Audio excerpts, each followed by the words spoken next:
यदि आपके एग्जाम में बहुत सारे क्वेश्चन नहीं हो रहे कंटिन्यूसली, उस तरह से प्रोबेबिलिटी नहीं होती एग्जाम में आपके हो सकते हैं चारों के चारों गलत हो जाए। मैथ्स टाइम डिमांड करता है, तो आपके शुरुआत में ये टाइम वेस्ट हो गया तो आपको थोड़ा सा डिप्रेशन हो सकता है। आपको हर टेस्ट के बाद आपको टेस्ट एनालिसिस करनी है, आपको रफ वर्क अच्छे से करना है, नीट एंड क्लीन आपको रफ वर्क करना है। तो आपको टेस्ट एनालिसिस करने में कितना टाइम देना चाहिए, तो ये डिपेंड करता है कि आपके कितने मार्क्स आ रहे हैं। यदि क्वेश्चन है तो ये नहीं सोचना कि अरे जी मेन सवाल में इतना आसान क्वेश्चन कैसे।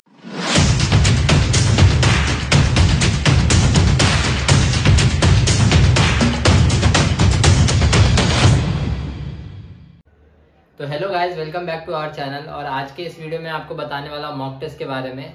ये वीडियो मॉक टेस्ट पे है कि मॉक टेस्ट में आपको ऐसी कौन सी चीजें फॉलो करनी चाहिए जिससे कि आपका मार्क्स इंप्रूव हो, और मैंने ऐसी कौन से पॉइंट्स को फॉलो किया था जिससे कि मेरा मार्क्स इंप्रूव हुआ था।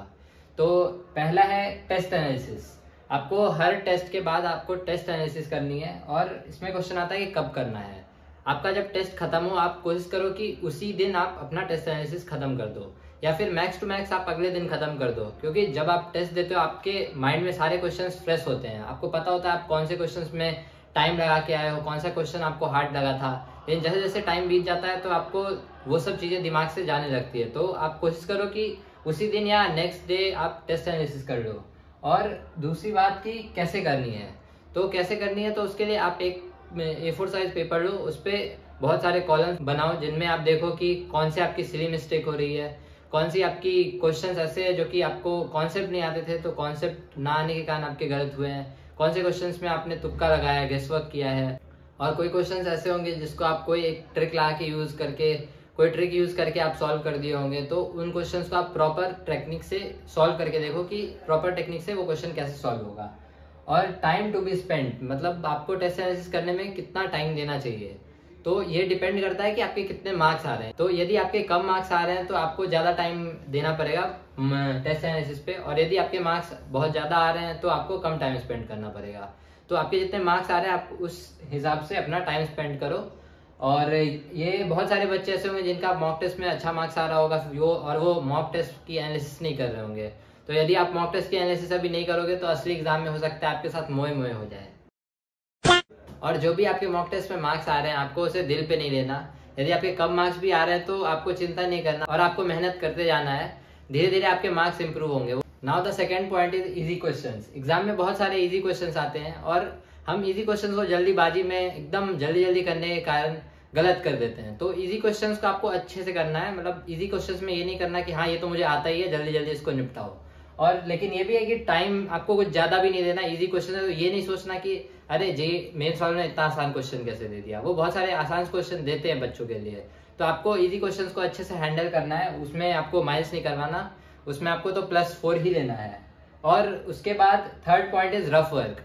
एग्जाम में आपको रफ वर्क अच्छे से करना है, नीट एंड क्लीन आपको रफ वर्क करना है, एकदम साफ साफ लिखना है, सब चीज दिखना चाहिए कि आप कैसे क्या लिख रहे हो। और सारे क्वेश्चन के रफ वर्क में थोड़ा सा गैप दो कि थोड़ा सा आपका स्पेस बचा रहे रफ वर्क करने के लिए, कि यदि एक क्वेश्चन आपसे पहले अटेम्प्ट में सॉल्व ना हुआ हो तो उस रफ वर्क आप जब दूसरे बार अटेम्प्ट करो तो वो रफ वर्क आपको यूज आए।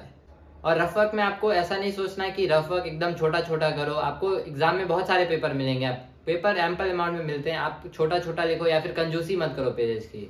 उसके बाद next point is time management. आपको एग्जाम में टाइम मैनेज करना है कि कौन से सब्जेक्ट को आपको कितना मिनट देना है, केमिस्ट्री को कितना मिनट देना है, फिजिक्स को कितना देना है, मैथ्स को कितना देना है। मैथ्स जनरली हार्ड होता है तो आप मैथ्स को थोड़ा सा ज्यादा टाइम रख के चलो मैथ्स के लिए, और लास्ट में भी थोड़ा सा टाइम आप बचा के रखो जिसमें कि आप जो क्वेश्चंस आपके बच गए हैं उनको आप एक बार ऊपर ऊपर से देखो, और यदि कोई उस टाइम में कुछ क्लिक कर जाए कोई क्वेश्चन तो आप वो बना लो लास्ट के टाइम पे। Now the next point is guess work. आप ट्राई करो कि गेस वर्क को जितना हो सके आप अवॉइड करो, क्योंकि बहुत सारे बच्चे सोचते हैं कि 4 क्वेश्चंस में यदि मैं गेस वर्क कर दिया तो सही होने की प्रोबेबिलिटी सबकी 1/4, तो एक क्वेश्चन तो सही हो ही जाएगा और ऐसे करके मेरे +1 मार्क्स आ जाएंगे। लेकिन उस तरह से प्रोबेबिलिटी नहीं होती एग्जाम में। आपके हो सकते हैं चारों के चारों गलत हो जाए, आपके -4 आ जाए। तो आप कोशिश करो कि गेस वर्क नहीं करो। और फिर भी यदि आपको किसी क्वेश्चन में स्ट्रॉन्ग इंट्यूशन आ रहा है कि यही वाला ऑप्शन होना चाहिए, और आप दो ऑप्शन एलिमिनेट कर चुके हो, आपके पास 2 ही ऑप्शन बचे हैं चुनने के लिए, तो उसमें आप कर सकते हो गेस वर्क, लेकिन वो भी आप अपने रिस्क पे करो। मैं तो बोलूंगा कि आप अवॉइड करो गेस वर्क को।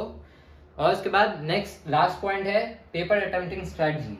पेपर अटेम्प्टिंग स्ट्रेटजी में ऐसा है कि जब आप घर पे मॉक टेस्ट दो तो फुल फोकस के साथ दो। आप ये सोचो कि ये मेरा मेंस का असली पेपर है, और उसके बाद आपको अपने स्ट्रॉन्ग पोर्शन पे फोकस करना है। आपका जो भी स्ट्रॉन्ग पोर्शन हो आप उससे स्टार्ट करो। जैसे कि बहुत बच्चों का फिजिक्स स्ट्रॉन्ग होता है तो फिजिक्स से स्टार्ट करने की कोशिश करो, और केमिस्ट्री स्टार्ट करो यदि आपका केमिस्ट्री स्ट्रॉन्ग है। और मैथ्स तो जनरली मुझे नहीं लगता किसी का उतना स्ट्रॉन्ग होता है, लेकिन यदि स्ट्रॉन्ग है तो आप उससे कर सकते हो। लेकिन मैं बोलूंगा कि फिजिक्स केमिस्ट्री स्टार्ट करो पहले, क्योंकि वो जल्दी हो जाते हैं। मैथ्स टाइम डिमांड करता है, तो आपके शुरुआत में यदि टाइम वेस्ट हो गया तो आपको थोड़ा सा डिप्रेशन हो सकता है कि आपके बहुत सारे टाइम चले गए, क्वेश्चन बहुत कम बने। तो कोशिश करो कि केमिस्ट्री या फिजिक्स पहले करो। और न्यूमेरिकल क्वेश्चन में कुछ ऐसे न्यूमेरिकल क्वेश्चन होते हैं जिसमें बहुत सारा कैलकुलेशन करना पड़ता है, लेकिन आपको ऐसा फील आता है कि हाँ यदि मैं इस पर कैलकुलेशन करूंगा तो ये मेरे से हो जाएगा। तो वैसे क्वेश्चंस को आप थोड़ा सा एक्स्ट्रा टाइम दे करके कर लो, वो आपको 4 मार्क्स दे देंगे। और इसके साथ ही यदि आपके एग्जाम में बहुत सारे क्वेश्चंस नहीं हो रहे कंटिन्यूअसली, पहला क्वेश्चन किया नहीं हुआ, फिर दूसरा किया नहीं हुआ, तीसरा किया वो भी नहीं हुआ, तो आप कोशिश करो कि आप अपना सब्जेक्ट स्विच कर लो। जिस सब्जेक्ट पे आप सब्जेक्ट स्विच करके दूसरे सब्जेक्ट पे चले जाओ, हो सकता है कि आपको दूसरे सब्जेक्ट में क्वेश्चंस बन जाए और आपका कॉन्फिडेंस ऊपर चला जाए। और ये भी कर सकते हो कि यदि 2-3 क्वेश्चन लगातार नहीं हो रहे तो आप 30 सेकंड का पॉज लो, डीप ब्रीदिंग करो, उससे भी आपको बहुत रिलैक्स फील होगा। और क्वेश्चन सॉल्व करने के बाद जब आप ऑप्शन मार्क कर रहे हो तो उस टाइम भी थोड़ा केयरफुल रहा करो कि आप कौन सा ऑप्शन मार्क कर रहे हो। आपने पता चला कि पूरा क्वेश्चन मेहनत करके सॉल्व किया, आपका क्वेश्चन का आंसर आ रहा है 31 और ऑप्शन में 32 था, आपने 32 मार्क कर दिया, तो इसमें आपके ऐसे ही 5 मार्क्स वेस्ट हो जाएंगे, क्योंकि 4 मार्क्स आपके जो आने वाले थे और -1 मार्क्स जो आपके गए, तो वो भी आप ध्यान रखो। तो बस यही थी आज की वीडियो, जिसमें मैंने आपको बताया कि मॉक टेस्ट में आप ऐसा क्या क्या कर सकते हो जिससे कि आप मॉक टेस्ट में मार्क्स इंप्रूव कर सकते हो। और बस आप जाओ अच्छे से मॉक टेस्ट दो, और जो भी आपका बेस्ट हो सकता है बेस्ट करके आओ। मेरे तरफ से ऑल द बेस्ट। और आप लास्ट में ये बात याद रखो कि mock test are not evaluation of your preparation, but mock test are a part of your preparation. All the best guys. तो जल्दी से आ जाओ, आईटी बॉम्बे में हम सब वेट कर रहे हैं। हाँ, वी आर वेरी एक्साइटेड, आप जल्दी देना जाए। तो आप आ जाओ, यहाँ पे बहुत सारी मस्ती, बहुत सारा एक्साइटमेंट, बहुत सारा फन आपका वेट कर रहा है। जल्दी आओ यार बस।